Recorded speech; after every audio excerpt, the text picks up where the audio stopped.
Hi, I'm Andrew Smith, Associate Director of Government Relations for the Virginia Farm Bureau Federation. And I'm Stephanie Kitchen, Assistant Director of Government Relations. You may recognize us from our General Assembly weekly updates, but don't worry, it's not January just yet. We're here today to talk about the Resolutions Committee meeting, which is a very important part of the Farm Bureau policy development process. After local policy development meetings are held and counties send in their proposed resolutions, county leaders will meet to discuss these issues and then vote on whether or not to advance them to our annual convention. And we're here today to give you kind of a summary of that meeting and what to expect. So, Andrew, let's start with the basics. The Resolutions Committee is broken into subcommittees. Can you tell us how those are organized? We get hundreds of resolutions brought in every year, and so we break them down into subcommittees. Can you tell us a little bit about that? Absolutely. Well, first, the Resolutions Committee is made up of the county presidents from every county, or they may send a substitute representative from the county. Also is the Young Farmer Chair and the Women's Committee Chair. Each year we'll have 5 to 6 subcommittees where the subject in the policy book is spread throughout those 5 committees. Typically, the base organization is on the resource person that will be in their subject matter that they specialize in, and then we may shift a subject to balance the committees out a little bit. The membership of those committees are rotated each year, so a county isn't on the same committee every year to make it fair for all counties. So they're not on the same committee every year to hear the same subjects every year. Makes sense. So say you're on a subcommittee, where can you find the policies that are going to be discussed, and how can you best prepare for that discussion? Well, in the packet when it comes, there is a master index, and then each subcommittee has an index for that subcommittee. I encourage them to read through that when the packet comes, either in the snail mail or electronically.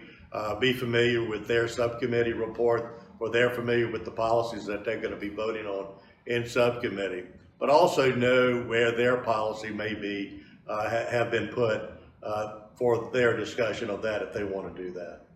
So if they read through their policy documents and they see resolutions that their county might be interested in, but it's not in the subcommittee that they've been assigned to, how does that process work? How can they speak on that topic? That's a great question. A lot of our members will be multitasking the day of resolution. So we want them to be familiar and serve in that subcommittee, but we recognize the process that they do support the policies that they send in, and they need the flexibility to go out there. So in their packet, they will be giving slips of paper that will say, I want to talk on a subject in another subcommittee. So they would fill that out, look and be familiar with what page and what subcommittee that subject is in or that policy is in, and they would put what committee they're on, what committee the subject is in.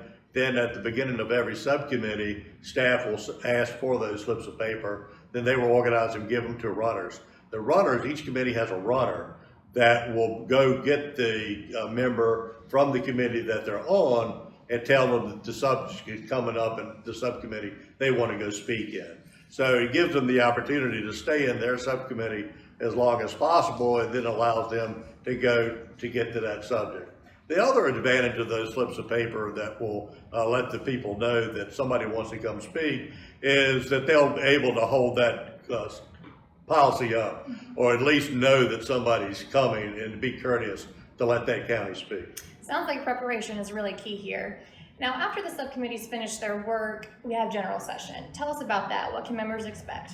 General session is chaired by the Federation Vice President, who is the Vice President of the organization, is chair of the Resolutions Committee. He will be the chair of the afternoon.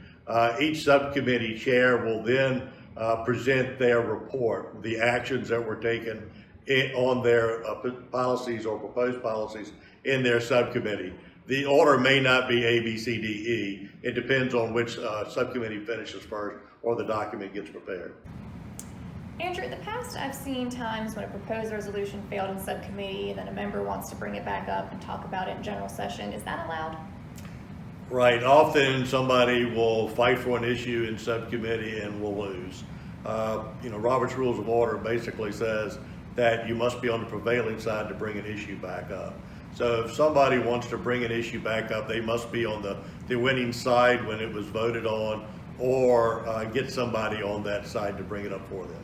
Makes sense. Thanks for all that great information. Whether it's your first time attending resolutions or your 10th, hopefully you learned a little something from this video. As always, if you have any questions, please don't hesitate to contact a member of your government relations staff. We look forward to seeing you very soon at resolutions.